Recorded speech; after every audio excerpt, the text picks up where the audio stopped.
கடைசி அந்த காவலாளி கேட்கிறாரு, குழந்தைகளை ஏன் கூட்டு வந்தீங்க அப்படின்னு கேட்கிறாரு. ஏண்டா இதெல்லாம் முருகர் மட்டும் பக்கத்துல இருந்து கேட்டிருந்தாரா காதுல சப்புன்னு ஒரு குடுப்பு கொடுத்துருக்க மாட்டாரு.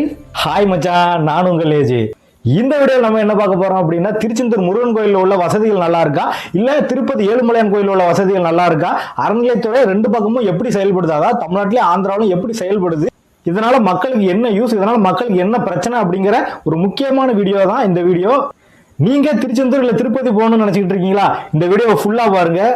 முதல்ல திருச்செந்தூர்ல அறநிலையத்துறை எந்த அளவுக்கு செயல்படுது, மக்களோட வசதிகள் என்னன்னு பார்ப்போம். ஒரு 2 வாரத்துக்கு முன்னாடி தைப்பூசத்துக்கு முந்தின நாள் நினைக்கிறேன், நான் குடும்பத்தோட திருச்செந்தூர் கோயிலுக்கு போயிருந்தேன் நைட்டு. அப்போ என்ன மாதிரியே அங்க பல லட்சம் குடும்பங்கள் அங்க வந்துருந்துச்சு. எல்லாரும் போய் ஜாலியா கடற்கரையில கொஞ்ச நேரம் உட்காந்துட்டு சரி போய் ரெஸ்ட் எடுக்கலாம் அப்படின்னு சொல்லிட்டு பக்கத்துல ஏதாவது மண்டபம் இருக்குமா அப்படின்னு சொல்லி ஃபுல்லா உட்காந்து தேடிக்கிட்டு இருந்தோம்.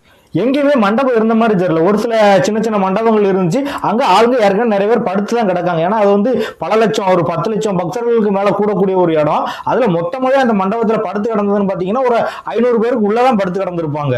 நாங்க அப்படியே சரி வேற ஏதாவது இடம் கிடைக்குமே அப்படின்னு சொல்லிட்டு மேல கொஞ்சம் அங்கிட்டு சுத்தி பார்க்க ரொம்ப நேரம் தேடினதுக்கு அப்புறம் ஒரு எம்டி பில்டிங் பூட்டு போடாம லாக் மட்டும் பண்ணி வச்சிருந்தாங்க.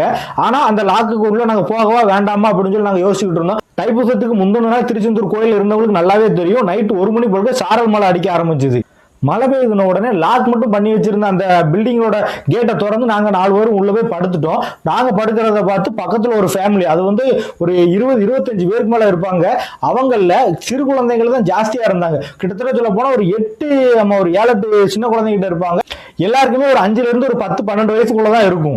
மலைச்சாரல் உழுது, கடல் பக்கத்துல வேற, கடும் குளிர் அடிக்கி. பெரியவங்களும் இதனால பாதிக்கப்படுறப்ப சின்ன குழந்தைங்க நம்ம சொல்லையா வேணும். அந்த குழந்தைங்களும் எங்களை பார்த்து அந்த ரூம்குள்ள சரி கொஞ்ச நேரம் ரெஸ்ட் எடுத்துட்டு போவோமா அப்படின்னு சொல்லி மழை வேற பெய்யுதுன்னு சொல்லி உள்ள வந்தாங்க. உள்ள அவங்க அந்த தார்ப்பாயை கூட விரிச்சிருக்க மாட்டாங்க. அதுக்குள்ள ஒரு கிழட்டு பைய என்னடா மரியாதை குறைச்சி பேசுறான்னு நினைக்கீங்களா? அடுத்தவன் என்ன பண்ணான்னு சொல்றான், அதுக்கப்புறம் அவனுக்கு மரியாதை கொடுக்கணுமா வேண்டாமா நீங்களே முடிவு பண்ணுங்க. அந்த குளிர்ல தூங்க போன அந்த சின்ன குழந்தை எங்களையும் எழுப்பி விட்டுட்டான். அந்த சின்ன குழந்தைங்களை கொண்டு வெளியே போங்க சொல்லி இருக்கிற தார்ப்பாயெல்லாம் எடுத்து வெளியே தூக்கி வீசி அந்த போர்வைகள் எல்லாத்தையும் தூக்கி வெளியே வீசிட்டாப்ல. ஏன் இப்படின்னு எங்க அம்மா கேட்ட உடனே அந்த குடும்பத்தில் உள்ள ஒரு 4-5 பொம்பளைங்களும் கேள்வி கேட்டாங்க. சின்ன குழந்தைங்கள்லாம் இருக்கு, எதுக்கு நீங்க குழந்தைங்களை இப்படி இந்த மாதிரி வெளியே அனுப்ப சொல்றீங்க? மழை வேற பெய்யுது, பயங்கரமா குளிர் அடிக்கு, சின்ன பிள்ளைங்களை வச்சு நாங்க என்ன செய்ய முடியும்? இருக்கிற எல்லா பக்கமும் லீஸு கூட்டிருக்கீங்க. அதாவது கவர்மெண்ட் என்ன பண்ணிருக்கு அப்படின்னா லீஸு கூட்டிருக்காங்க. பக்கத்துல ஏகப்பட்ட பெரிய பெரிய பில்டிங் இருந்துச்சு பார்த்துக்கோங்க. அதெல்லாம் கவர்மெண்ட் பில்டிங்கா இல்ல பிரைவேட்டுக்கு லீஸ்ல கொடுத்து கட்டினாங்களா அப்படிங்கிறது எனக்கு கன்ஃபார்மா தெரியல. ஆனா அதுல இருக்கக்கூடிய எல்லா பில்டிங்லயுமே ஹவுஸ் ஃபுல், எல்லாருக்குமே வாடகை ஒரு நாளைக்கு 3000 இருந்து 6000 ரூபாய் வரை கொடுத்து அந்த பில்டிங்ல தங்கியிருக்காங்க. காசு இருக்கிறவங்க அந்த பில்டிங்ல போய் தங்கிடுவாங்க சார். காசு இல்லாத மக்கள் என்ன செய்வாங்க? முருகன் கோயிலுக்கு வர்றவங்க என்ன பெரிய பணக்காரங்களா வந்துகிட்டு இருக்காங்க. கிட்டத்தட்ட ஒரு 80-85% லோ மிடில் கிளாஸும் புவர் பீப்புள்ஸ் தான் அதிகமா வராங்க. அப்படிங்கிறப்ப அந்த 3000 ரூபாய் 6000 ரூபாய் அப்படிங்கிற பணத்தை இவங்களால கொடுக்கவே முடியாது. ஏன் எங்களாலே கொடுக்க முடியாது? இவங்க பண வசதி இருக்கிறவங்களுக்கு மட்டும் அந்த இடத்த லீஸு கூட்டு தான் எனக்கு தெரிஞ்சு கட்டியிருப்பாங்கன்னு நினைக்கிறேன். அப்படி கட்டிட்டு இங்க கஷ்டப்படுற மக்கள், கோயிலுக்கு வர்ற மக்களை இவங்க படாதபாடு படுத்திக்கிட்டு இருக்காங்க. ஏன் சார், கோயிலுக்கு வர்ற பக்தர்கள், காசு இருக்கிற பக்தர்களுக்கு நீங்க ரூம் கட்டி கொடுத்துட்டீங்க, காசு இல்லாத பக்தர்களுக்கு மழை மட்டும் பெஞ்சிச்சு அப்படின்னா திருச்செந்தூரை பொறுத்த வரைக்கும் இப்போதைக்கு இன்றைய சூழ்நிலையை வச்சு சொல்றேன், ஒண்ணுமே செய்ய முடியாது. மழையில நீங்க நனைஞ்சுதான் ஆகணும். உங்கள்கிட்ட காசு இல்லை அப்படின்னா அந்த காவலாளிட்ட எங்க அம்மாவும் அந்த ஃபேமிலி சண்டை போட்டு முடிச்சதுக்கு அப்புறம் கடைசி அந்த காவலாளி கேட்கிறாரு, குழந்தைகளை ஏன் கூட்டு வந்தீங்க அப்படின்னு கேட்கிறாரு. ஏண்டா இதெல்லாம் முருகர் மட்டும் பக்கத்துல இருந்து கேட்டிருந்தாரா காதுல சப்புன்னு ஒரு குடுப்பு கொடுத்துருக்க மாட்டாரு, சத்தியமா செஞ்சிருப்பாரு. அப்படி சப்புன்னு அடிச்சது மட்டும் இல்லாம முருகரே சொல்லியிருப்பாரு, ஏய் நானும் குழந்தை தாண்டா அப்படின்னு இருப்பாரு. குழந்தை முருகன், குழந்தை கிருஷ்ணன், குழந்தை இயேசு அப்படிங்கிற மாதிரி எல்லா மதத்திலுமே குழந்தைகள் சம்பந்தப்பட்ட கடவுள்னு ஒண்ணு இருக்கத்தான் செய்யுது. அந்த கடவுளை பார்க்கறதுக்கே நீ குழந்தைகளா கூட்டு வரக்கூடாது அப்படின்னு சொன்னா எந்த சாமிக்கா பிடிக்கும்? அந்த காவலாளி இப்படி கேட்ட உடனே எனக்கு கோபமாவும் இருந்துச்சு, மனசு ரொம்ப கஷ்டமாவும் இருந்துச்சு. என்னடா இப்படி கேள்வி கேட்காங்களா அப்படின்ட்டு. அந்த மாதிரி கேட்ட அந்த காவலாளிக்கு போன வாரம் கால் உடைஞ்சதா கேள்விப்பட்டேன். ஏதோ ஒரு பில்டிங்ல இருந்து கீழே விழுந்துட்டாரு, கால் ஸ்லிப்பாகி விழுந்துட்டாரு அப்படிங்கிற மாதிரி கேள்விப்பட்டேன். அது எந்த அளவுக்கு உண்மைன்னு தெரியல எனக்கு, ஏன்னா நான் கண்ணால நான் பார்க்கல.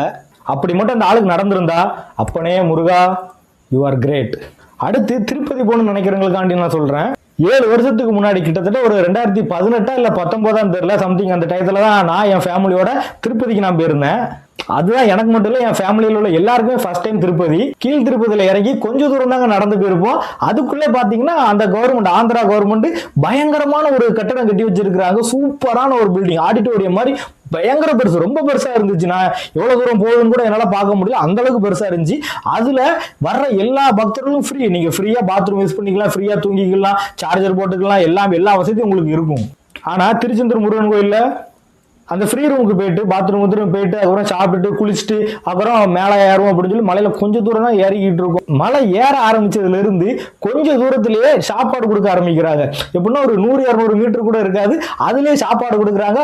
ஸ்நாக்ஸ் ஜூஸ் அப்படின்னு சொல்லி கவர்மெண்டே அங்க நிறைய ரொம்ப விலை மலிவான 10 ரூபா 20 ரூபா நம்ம ஊர்ல ரேட் இருந்த ஜூஸ் எல்லாம் அங்க வெறும் 5 ரூபா தான். அதுவும் நிறைய இடத்துல முக்காவாசி இடத்துல பாத்தீங்கன்னா அதுவும் ஃப்ரீ. ஏன்னா அது பக்தர்கள் கொடுக்காங்களா இல்ல கவர்மெண்ட் கொடுக்காங்களா எனக்கு தெரியல.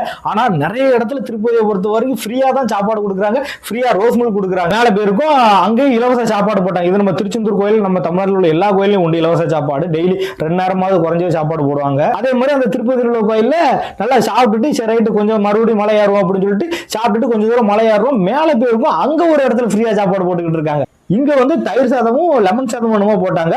அங்க வந்து சுட சுட ரைஸ் போனா நல்லா ஃப்ரீயா நல்லா சாப்பிட்டுக்கலாம். நான்லாம் போய் வெளுத்து விட்டுட்டேன். அப்படி நல்லா சாப்பிட்டுட்டு கொஞ்ச தூரம் தான் போயிருப்போம். சரியான வெயில். ஏன்னா மதியம் 12-2 மணிக்கிட்ட ஆயிட்டு பார்த்துக்கோங்க, பயங்கர வெயில். வெயில கொஞ்சம் தூரம் நடந்து போய்கிட்டு இருந்தா ஃப்ரீயா ரோஸ் மில்க் மட்டும் இல்லாம மோர் கொடுக்குறாங்க. அதையும் குடிச்சு கொஞ்ச தூரம் மேல போனோம் அப்படின்னா திருப்பதி அந்த கோயிலோட என்ட்ரன்ஸ் வந்துருது பார்த்துக்கோங்க. அந்த என்ட்ரன்ஸ்ல போகும்போதெல்லாம் சரியான வெயிலுங்க. நாங்க உள்ள போறோம். போனதுக்கு அப்புறம் தான் எனக்குலாம் பயங்கர ஷாக். எப்படின்னா அவங்க வந்து தனியா ரூம் வச்சிருக்காங்க. எப்படின்னா ஒரு பெரிய ஆடிட்டோரியத்துல பாதியா ஒரு செவரை கட்டு இந்த பக்கம் ஒரே ஒரு வழி மட்டும், அந்த வழியை மட்டும்தான் பக்தர்கள் நடந்து வரணும். அப்படி நடக்க முடியாத பக்தர்கள், ரெஸ்ட் எடுக்கணும்னு நினைக்கக்கூடிய பக்தர்கள் யாரா இருந்தாலும் இந்த ஒரு நான் பார்த்ததுல கிட்டத்தட்ட ஒரு 20-25 ஆடிட்டோரியத்துக்கிட்ட இருந்துச்சு. அதுல யார் வேணாலும் படுத்துக்கலாம், தூங்கிக்கலாம். அதுல எதிர்த்தாப்புல இந்த குழந்தைகளுக்கு பால் எல்லாம் கொடுக்குறாங்க. அதான் முக்கியமான விஷயம் நான் நோட் பண்ணது. பால் கொடுக்குறாங்க, உப்புமா கொடுக்குறாங்க, அண்ட் சம்திங் சின்ன சின்ன டிஃபன் கொடுக்குறாங்க, ஸ்நாக்ஸ் கொடுக்குறாங்க. 12 மணி நேரம் வரை கூட இருக்க வேண்டியதா இருக்கு. ஏன்னா நாங்களே 10 மணி நேரம் நம்ம இருந்தோம். அந்த 10 மணி நேரத்திலேயே எனக்கு 3 நேரமும் எனக்கு ஃப்ரீயா சாப்பாடு கொடுத்துட்டாங்க. பக்கத்துல பாத்ரூம் இருக்கு, நம்ம பாத்ரூம் ஃப்ரீயா யூஸ் பண்ணிக்கலாம். எல்லாமே அங்க பொறுத்த வரைக்கும் ஃப்ரீ. மழை பெஞ்சாலும் கவலை இல்லை, வெயில் அடிச்சாலும் கவலை இல்லை. அப்படியே உள்ள போய் 7 மலையான சிறப்பா தரிசனம் பண்ணிட்டு சிறப்பான ஒரு தரிசனமா இருந்துச்சு. சந்தோஷமா வீடு கிளம்பி வந்தோம். இதெல்லாம் ஃபங்க்ஷன் டைம்ல தான் கொடுக்காங்க அப்படின்னு மட்டும் நினைச்சிடாதீங்க. நாங்க போனது ஃபங்க்ஷன் டைமே கிடையாது. ஏன்னா ஃபங்க்ஷன் கூட்டமா இருந்தா சாமி பார்க்க முடியாது அப்படிங்கிறதுனால நாங்க சும்மா நார்மல் டைத்துல தான் நாங்க போயிருந்தோம். ஆனா என் வீட்டு பக்கத்துல தான் இருக்கு திருச்செந்தூர். இந்த கோயிலுக்கு போயிட்டு என்னால நிம்மதியா வர முடியல. காரணம் என்ன? அறநிலைத்துறையா இல்ல இந்த காவலாளியா? கமெண்ட் பண்ணுங்க. இன்னொன்னு சொல்ல மறந்துட்ட, திருப்பதியை பொறுத்த வரைக்கும் கீழ் திருப்பதியில இருந்து மேல் திருப்பதி போறதுக்கு ஒரு சில ஆந்திரா பஸ் டிக்கெட் உங்களுக்கு ஃப்ரீ. திருப்பதி மாதிரி திருச்செந்தூர் ஒரு நாள் ஆயிராதா? நம்ம போனா மன நிம்மதியோட சந்தோஷமா ஒரு வீட்டுக்கு வருவோமா? நம்ம குழந்தைகளை கூட்டு போனா அவங்களுக்கு எந்த ஒரு பிரச்சனையும் இல்லாம, மழை அடிச்சாலும் சரி வெயில் அடிச்சாலும் சரி அவங்களுக்கு எந்த ஒரு பிரச்சனையும் இல்லாம சந்தோஷமா அவங்களையும் வீட்டுக்கு கூட்டு வரணும் அப்படிங்கிற ஒரு எதிர்பார்ப்பு தான் எனக்கு இருக்கு. இந்த வீடியோல நான் சொன்ன எல்லாமே எனக்கு நடந்தது, நான் நேர்ல பார்த்தது, நான் அனுபவிச்சது.